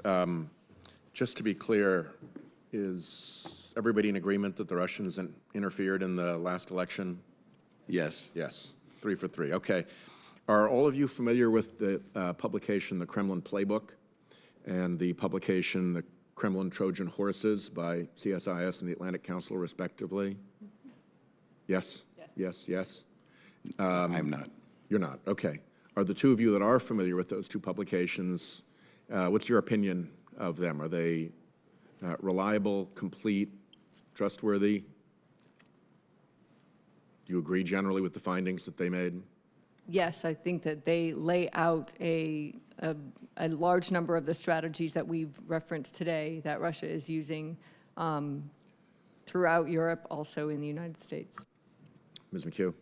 I would agree with that. I think they do show partial strategies very effectively. I think the Kremlin has a wide range of tools that they use. And I think one of the narratives that we don't pay enough attention to, and in particular in the political parties that the Kremlin is sort of cultivating relationships with in Europe and elsewhere, it's no longer the Marine Le Pen model as much as it is the soft on Russia model. And I think we need to be far more aware of this. It's this, you especially see it on social media, this sort of middle rank of sort of Western journalists hanging out in Moscow and others who propagate this narrative of, okay, Russia is bad, but America is worse. And America should know better, so it is much worse. And anything you do to respond to Putin means you're a Russophobe, and it just makes him stronger and proves his point. This is very effective in integrating its way into the American media environment, particularly in graduate students, it turns out. And we just need to be aware of that, I think, and be very aware that what they're cultivating now is not pro-Russian views as much as don't look over here, don't look at the man behind the curtain. So as we try to prepare ourselves to defend against Russian interference in the 2018 and 2020 elections, I'd like you to comment on two potential vectors for Russian interference. One is the ability of people who seek to influence elections to spend money, indeed very significant amounts of money, in American elections without attribution, while remaining anonymous. Presumably, we all agree that that's not a good thing in terms of defending against foreign interference in American elections. How serious a vulnerability is it on a scale of 1 to 10? Let me just go down the row. I think that is a serious vulnerability, because that goes, I don't know, there might be something that may be more serious, so I'll give myself a little bit of room and say Okay, but 8 very or serious. 9. But Okay. yes, Ms. quite Lansing? serious, because that is precisely how you see Russian funding to far right, far left disruptive parties, definitely throughout Europe. I can speculate to other places, but I know that there is quite a bit of funding. You have, gatherings of disruptive parties going to St. Petersburg to meet. It's money that is making this happen, and so I think that we need to guard against that here. Mr. Lansing, you don't need to give a number, and perhaps that was asking too much, but slightly, very, extremely, how serious is that as a vulnerability? Well, having been in the media business for 4 decades, it's clear that money is what drives results on any platform, so I'd say extremely. Ms. McHugh? And I would agree with that. Just briefly, you know, the new ideology of export from the Kremlin is kleptocracy, and money is the means of recruitment. It is the means of influence and infiltration. We're not paying enough attention to that. I'm pretty hardline about this, but there is very little money coming from Russia that is clean or not connected to Kremlin interests and motivations, and we need to be far more aware of how that works in our societies. One of the things that is happening around the world, and this will be the second part of my question, is that companies are cleaning up the incorporation transparency problem. Unfortunately, that leaves the United States of America in a very bad company of misbehaving countries who have not cleaned up incorporation transparency. And in that light, could you comment on the nature of shell corporations that you can't see who is truly behind as a danger or a vulnerability in our elections to Russian influence? It's the same question as the last one, but instead of unattributed money, this is corporations who you don't know who's behind the shell. I'm grateful that you mentioned that, because I think that is an area where the U.S. has allowed Russian money, allowed other types of corrupt, kleptocratic funds to come into the U.S., and this not only harms our own system, it harms our reputation as we try to portray our values as democratic values overseas. And so I think that is precisely where I think the U.S. needs to be putting attention when it is thinking about things like Russian disinformation and Russian influence. How are our laws allowing this to happen? Shell corporations is definitely one area where I think that there's a great vulnerability. Mr. Lansing, agree or disagree? I agree with Ms. Hooper and have nothing to add. Ms. McHugh? The anonymous movement of money through various financial systems is an extreme challenge to us. And I think, in particular, looking at the United States, the movement of Russian money into our system is not about buying real estate and yachts. It's about buying us, and we need to be very clear about that. So, final question, and this takes, Ms. Hooper, your point. Let me posit a hypothesis, and it's obviously going to be not accurate specifically, but posit that there is a corrupt world in which Russia is a very prominent player, basically a criminal enterprise that happens to also enjoy nativist sentiment and nuclear weapons, and has occupied a country. And on the other side, rule of law land. So if you generally were to divide the world between corrupt land and rule of law land, what are the ways in which rule of law land is actually facilitating corruption and kleptocracy in corrupt land? And how important is it for us to try to clean that up? And is that a sensible way to be thinking about this international rivalry or contest? Ms. Hooper, you first. Yes, it is a sensible way. As was mentioned earlier, I think corruption and the flow of Russian corrupt money, that is the main way that Russian influence leaks into other countries. And that is through buying individuals, buying corporations, buying property. Here, it's also through sending children to universities or allowing corrupt officials to vacation in the United States sometimes. There are so many ways that we see corrupt money flowing freely. Is there an incentive for people who've stolen a lot of money in corrupt land to move their money into rule of law land so that they're not in turn robbed by the next bigger thief? Yes, of course, because there are rules to protect it. Sorry. That's how they protect themselves from being robbed by the next bigger thief in corrupt land, correct? Yes, that's right. And I believe that a recent statistic said that more than half of Russian corrupt money is not in Russia. And what role do American law firms, accounting firms, advisors, and other entities play in facilitating that? Law firms, accounting firms, lobbying firms are all advising kleptocrats on how best to take advantage of the rule of law system we have here. Okay, I think my time has probably expired, and, but I appreciate the witnesses being here, and I appreciate the theme of this hearing. Very well done. Thank you. Thanks, Senator Whitehouse. And we'll go another round if you don't mind and just ask additional questions. Ms. McHugh, you had experience with people who witnessed this firsthand. It was about them. They went through it. Could you talk about some of the effects it had on the thought process of individuals that some of this misinformation was aimed at in Georgia and other places that you've had experience in? What it was like to go through that, the pressures it created, how they dealt with it, and the experiences that you gleaned from that we should learn from? It's a really interesting question, and I think it gets back to this point that it's very difficult for disinformation, but in particular Russian operations, to create new divides or a new part of the landscape, but it's very easy for them to exacerbate and exploit what's already there. And in Georgia in 2012, that space was very much the halted reforms in the justice sector, the concerns about what was happening sort of in the expansion of rule of law in the country. That was the sort of wiggle room to get into in terms of creating this black PR narrative of the bloody 9 years of the rule of Saakashvili, which I think most people would disagree is truth.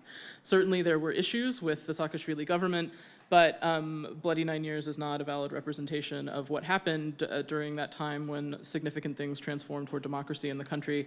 But it was this targeting. The government didn't know any of this was happening. Anybody who on Facebook or other social media had sort of liked anything from that side would be excluded from the operations that were going on.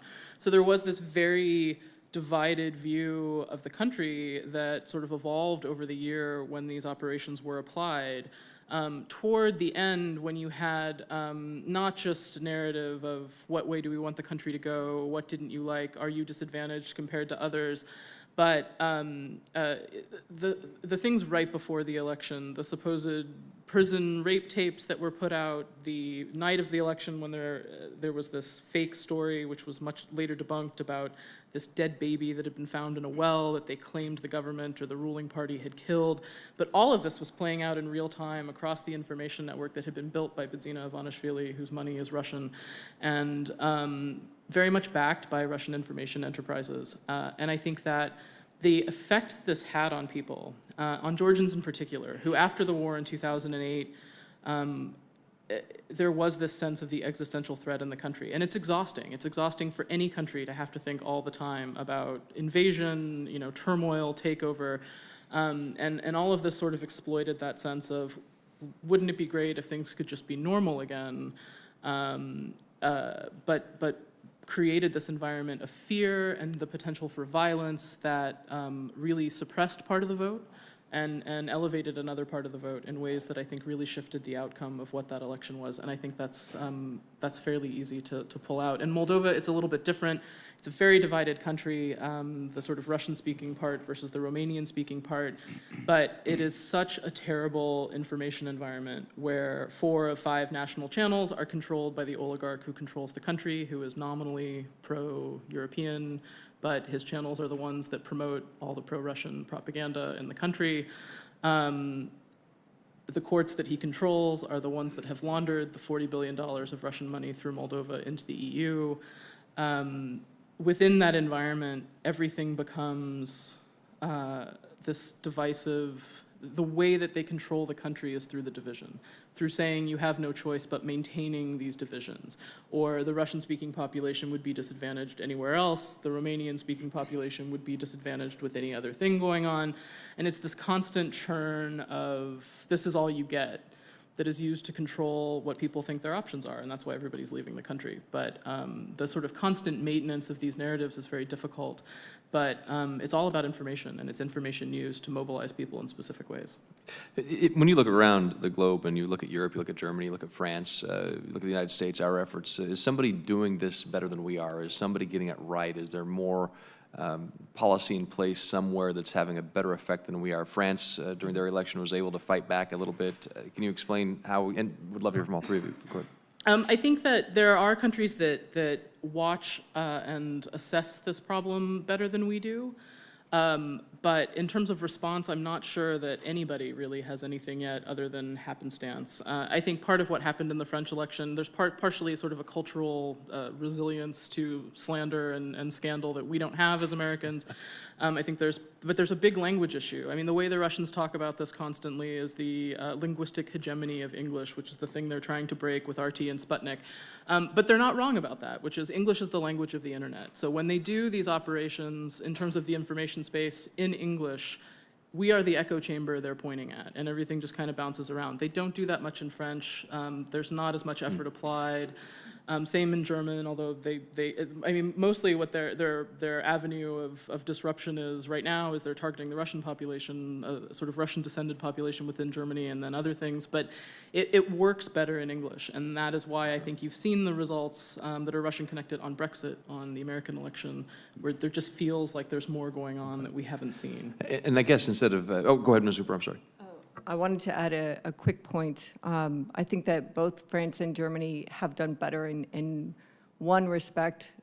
French media was able to agree that they would not be covering the hacked information that was released. And so the media there agreed not to do that, and I think that was a significant step there. In Germany, you have Angela Merkel meeting with experts on disinformation right after the US election, saying, what is this? What do we do with it? And then there's a coordinated government-wide task force that has developed contingency plans around this election. If there's a drop of disinformation, a campaign that occurs, what do we do? How are we going to respond? They all know. And there's even a secondary voting computerized system that's been set up in case their primary computerized system is attacked. There are contingency plans. In addition to informing the public this might happen, they're specifically informing themselves and taking action. And I thank you for that. When it comes to, I got plenty of questions. Senator Sheen. Yeah, I'll do a third round with you. Thank you. Lest someone think that Americans are immune to this kind of disinformation, I can tell you that in the public forums that I have done in New Hampshire, I have had in each one someone speak up with the exact Russian narrative on the issue that's being raised, whether it's Syria, whether it's the elections, whatever it is. And the people who have done that have been people who, one was from a university. I mean, they have been educated. They have not been people who you think, gee, they ought to be able to recognize the difference. So the question of media literacy is the one that I really wanted to get at. What responsibility does the media here have to point out, as opposed to just repeating some of these narratives, and what more can we do to address that issue so that there is among responsible media in the country, there is an effort to really take a look at this? As you, Ms. Hooper? I don't want to say that the media is the problem, because I believe that media in the U.S. is really a symbol of who we are and what we are, and the fact that I agree, and I'm not suggesting that the media is the problem. I understand.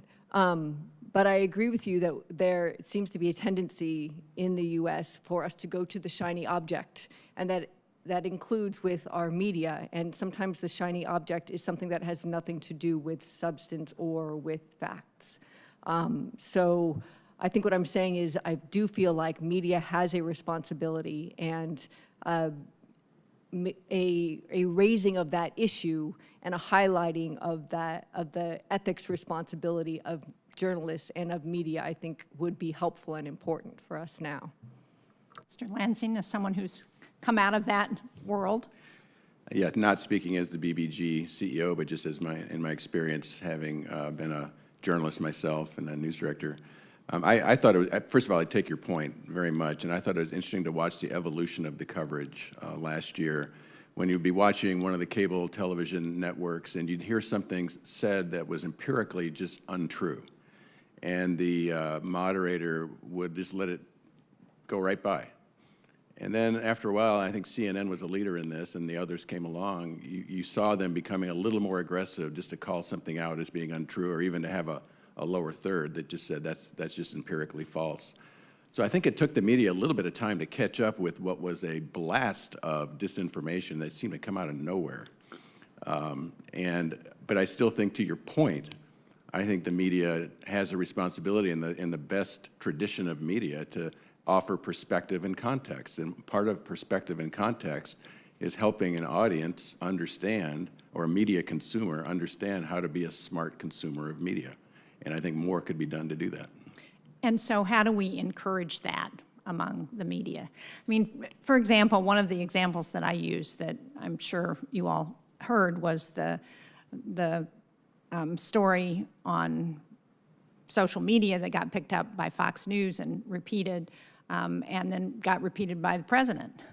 And then finally they had to debunk it and say, oh no, that was a Russian-planted story.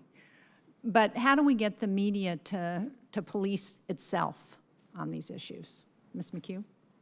It's an interesting question, and I think part of this gets back to the post-2016 election in particular. Now everyone is a Russia expert, and people commenting on Russia and the purpose of Russian information operations on the news are often the person who just commented on whether or not the next Supreme Court justice is going to be good for the country. And I have no commentary on the next Supreme Court justice, but I do think that we need to be careful about how we are applying expertise in media, absolutely. But part of it is raising awareness of this narrative issue. What is the Russian narrative here trying to achieve? How does it do that? How does it work?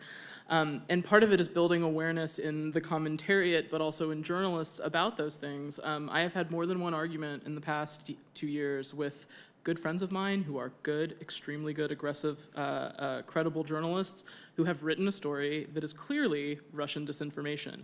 And if you poke at them and say, what is this story that is demonizing Ukraine, amplifying some bit of Russian narrative from the Middle East, whatever it is, and they sort of get, you can finally get back to whatever the source was. It's just, it seemed like a good story, so we're gonna write it. But the Russians are very sophisticated about how they get information in front of us. They use proxies, they use secondhand people, they use pass-throughs, they use people who've been in the United States for a long time. The outreach to journalists and to others, to think tank experts, to academics in particular, is a long-term effort. They're very good at introducing information into our systems in journalism, in intelligence in other countries, and we need to be more aware of how that information moves and what it aims to achieve. I think there's also another piece of this in the media space, particularly on social media, which is sort of algorithm-based. The financial models of these companies is on basically creating an infinite confirmation bias system. I had this amazing conversation with a Facebook guy a couple of years ago when he was lamenting that he doesn't understand Washington or how divided our information spaces have become. Why do we think this is so bad? And I sort of looked at him and said, maybe because everybody's reality is curated for them on Facebook, and it had never occurred to him that this was a problem at all. The model where social media decides, you want to see this, so we're going to show it to you. If you and I searched something on Google right now, we would get totally different results sitting 10 feet apart in the same room. This needs to be something we're looking at, because it's giving us inaccurate views of the world as a means of selling things sometimes, but it's not helping us in terms of building sort of cognitive resistance against disinformation. Thank you, Mr. Chairman. Senator Whitehouse, if you care. Thank you, Chairman. Ms. McHugh, I left off with a question to Ms. Hooper about the role of U.S. lawyers and accountants and lobbyists and advisors and banks in facilitating the protection of resources stolen in corrupt land so that they can find sanctuary in the safety of rule of law land. And I'd like to have you comment on the same question, if you recall that. Yes, absolutely. I think the point you hit on is the right one, which is it's the exploitation of our system that is the thing the Russians are really great at in many regards, particularly in finance. I think the initial way, the sort of first round of accountants and others who became engaged in this, it's the same guys who are laundering money for people getting divorced, and it's the normal movement of, or hiding of corporate assets, hiding of personal assets that regular non-kleptocratic individuals and companies engage in. That is the infrastructure into which kleptocratic money is moving And from that's in Russia and part from other places. because if you leave the money in corrupt land, the next totally bigger, vulnerable, the next bigger absolutely. thief can steal it, And you can't use it. and you can't use it It's not good for effectively. anything. So You you've have gotta to get move- it into you've gotta legitimate move it banking over. systems, yes. And in that sense, how important is that network of rule of law land support entities, the lawyers, the bankers, the accountants, in actually making the corruption in corrupt land pay off for the people who engage in it?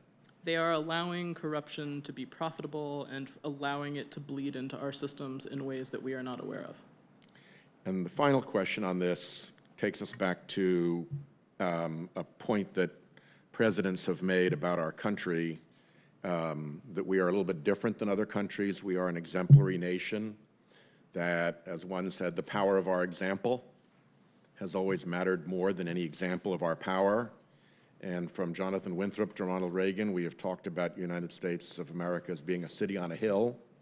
And in our national hymn, we talk about that alabaster city is supposed to gleam. So what are the costs? A, do we get value in this world, in your view, out of being that exemplary nation? And B, what is the effect on that value of allowing ourselves to become the functionaries of kleptocrats in corrupt land? Ms. Hooper?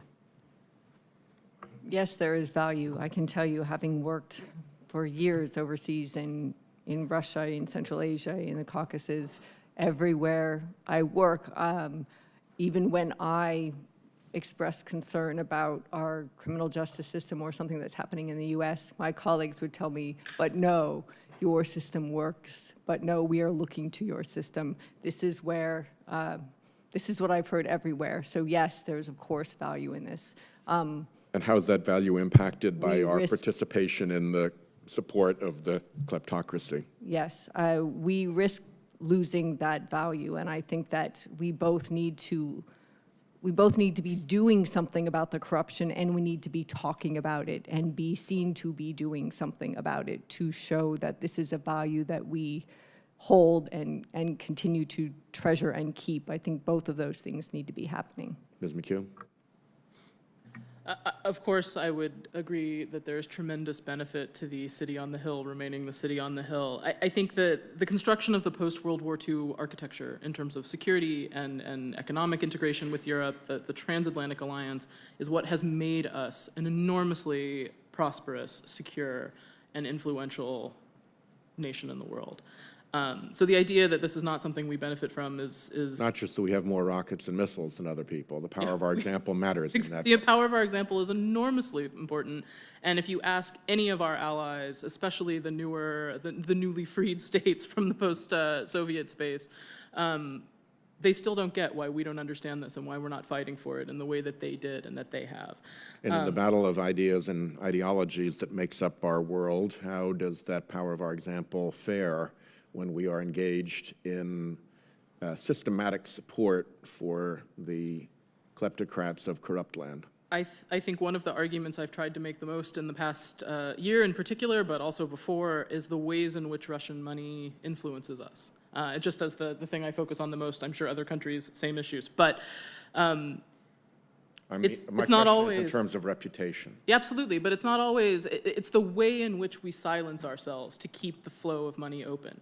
At a conference in Tallinn earlier this year, there was a great panel of European bureaucrats talking about the problems of Russian blah blah, and I asked them, if we know this is what the money is achieving in our systems, in our politics, in our media, in our other things, why don't we do anything about it? And the answer was, pause.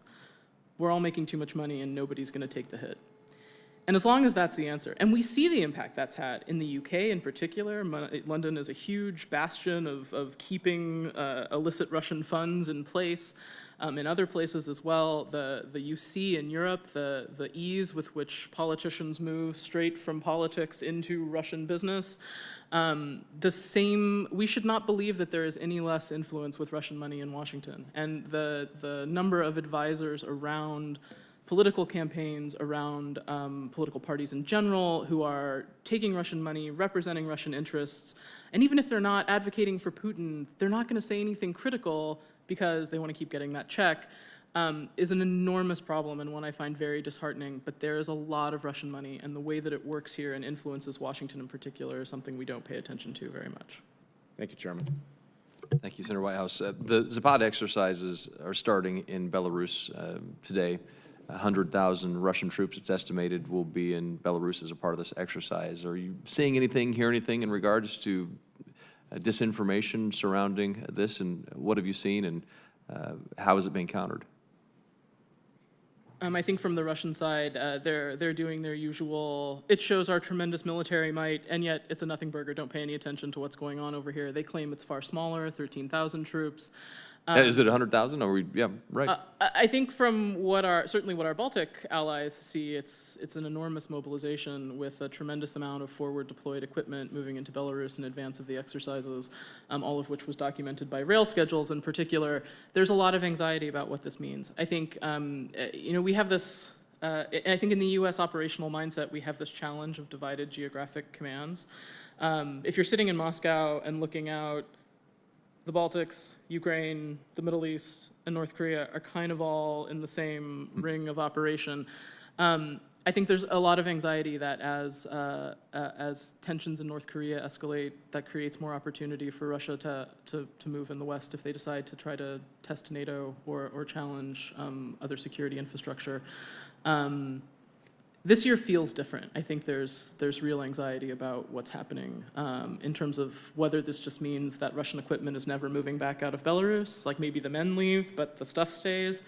Maybe they move some of it to Kaliningrad. Nobody's really sure, but it definitely has more of that pre-2008, pre-2013 sentiment than not, I would say. Thank you.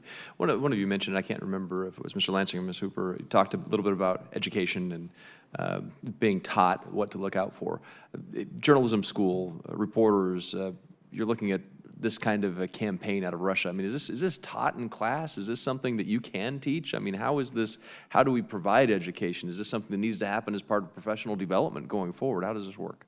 So I'm privileged to be on the National Advisory Board for the George Washington University School of Media and Public Affairs, and their leader, Frank Sesno, immediately, within a week after the election last year, started conducting forums that brought all the students together with people like Sean Spicer and others that were heavily involved, and there were really rich and deep conversations going on at the GW campus about what happened and how to think about journalism post the 2016 election. So I'm seeing, at least at GW, and I'm sure they're not alone, I'm seeing a push in academia in terms of journalism schools to make sure there are lessons learned, particularly just going back to the point of the context that's missing, to Senator Shaheen's point, about understanding how to be a better consumer of news and also how to be a better journalist to help people be a better consumer of news. Yeah, and then by then, of course, it's journalism. By then, though,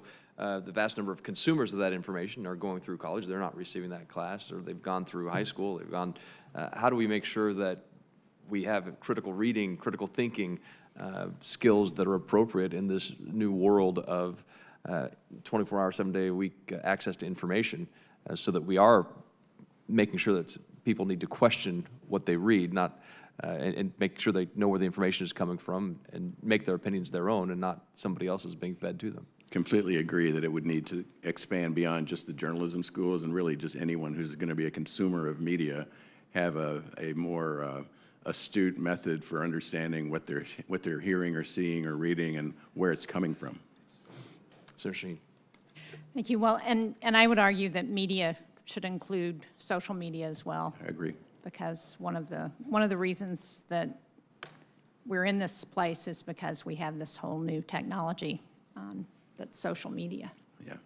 I want to go back, Ms. Hooper. You talked about Russian support for right-wing organizations in Germany, and you all referenced their support for parties, different political parties, right-wing. Do we have any evidence that Russia has supported right-wing groups in the United States and white supremacist groups, neo-Nazi groups here? I don't have any evidence. There is a researcher, Casey Michelle, who focuses, I think, primarily on this issue. Russia has gathered separatist groups, for example, California separatists, Texas separatists, and there is evidence that the websites of California separatists and Texas separatists are supported by Russian institutions. But for general political parties, I can't say that I have evidence. I think that you have a lot of similar argumentation. But again, I want to make evidence-based arguments, and I Sure. don't have evidence for that. Yeah, no, that's what I'm asking. Ms. McHugh, have you seen anything? Yes, is the answer. And, it's not that anybody can prove financial connections or anything else, but in terms of rhetoric and overlap of operations, there's a lot of integration between sort of the Russian information architecture and some of these actors who have been represented on Russian state media. Russia hosts a lot of conferences. Some are these separatist groups in which the Texas, Alaska, and California separatist movements have attended in the past, in Crimea and other exciting places. But on sort of the idea of the white supremacist groups, the sort of ultra-nationalist groups, the traditional values groups, Russia's been very aggressive in cultivating relationships with these groups, sometimes in very tactical ways that disagree with other pieces of their narrative that we think are important. But in the US far right in particular, if you go down the list of the groups that were active in Charlottesville, they've all attended Russian conferences or been connected to Russian information architecture or received amplification from the Russian networks. And I think that really points to a subject of interest from the Russian side that we need to be aware of. I and several of my colleagues, including Jim Ludis from Selva Regina University, were sort of writing on Twitter about this after Charlottesville, and the bot attacks in response from both the Russian-crafted Bernie bots and the Russian-crafted far-right bots was intense and aggressive. So this is clearly something they don't really want discussed. Mr. Lansing, you talked about, in response to Congressman Smith's question about RT and Sputnik and efforts to address what they're doing in terms of presenting Russian propaganda, that you were concerned about retaliation. Do you believe that those two outlets are directly supported from Moscow, from Putin's government? Yes, I do. Do you, Ms. Hooper? Do you, Ms. McHugh? And I have legislation that I introduced back earlier this year, which would modernize our Foreign Agents Registration Act in a way that would give some teeth to the Justice Department, because it seems to me that they are dramatically exploiting a loophole. I would agree that under our system, they should be allowed to broadcast, but people need to understand what they're watching, and that because they claim that they are not directly connected to Putin's government in Moscow, that Americans really are not as aware as we should be of what they represent. So that's really more of a statement than a question, but would you all support providing more teeth to FARA to allow us to close that loophole? As you know, Senator, I have been a foreign agent for different causes in the past, ones that I was happy to represent and fully disclosed and registered every contact and meeting and email to your office and others. I do believe that right now FARA is basically voluntary. It was four, I think now it's 6 guys in one office, so that's a good expansion. But there's a lot of belief that there's loopholes, and that there are really not, but it is not enforceable in its current form. There are some loopholes in the sense of think tanks aren't covered. That's foreign money that is being used to influence the Hill as well. That should be covered. There are lawyers who are happy to interpret for you how FARA does not apply. I did not have that lawyer, obviously, but others are happy to find them. And I think that for that reason, the Justice Department needs to be clear about what the law actually says. I think one particular point that needs to be more explicitly detailed, and I've had this conversation with many of my friends leaving government who I think have gotten the "don't worry, FARA doesn't apply to you" speech from others. Technically, if you read the statute the way I believe it was intended, If you are providing advice to a foreign government, political entity, state enterprise, et cetera, on how to influence US policy, even if you yourself are not making phone calls, sending emails, representing them actively in Congress or in the administration, if you are giving them advice on how to influence and change US policy, you have to register. And many people don't. They sort of use this advisor label saying, oh, well, I didn't set up the meeting, it's not my responsibility. That, I think, really needs to be clarified and closed, because it's the space in which many people try to remain clean by not registering, but it is giving tremendous tools of influence to people who are willing to pay. Because obviously, most foreign interests are always going to encourage you not to register, because Sure, right. who wants transparency? But the transparency point on RT and Sputnik, I think, is the right one. We do need to be careful about freedom of speech Right. and information. However, there should be disclaimers on the purpose of what this is. Absolutely. Do either of you want to comment? Sure, I will comment, Senator Sheen. I'm not an expert on FARA. As a citizen, I would support the idea of strengthening FARA.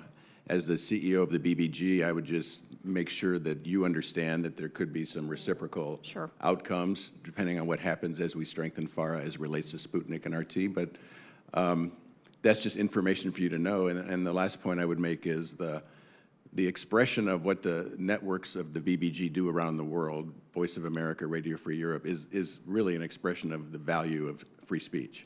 And so I would put that into the mix as well, those two components, as you consider how to move forward.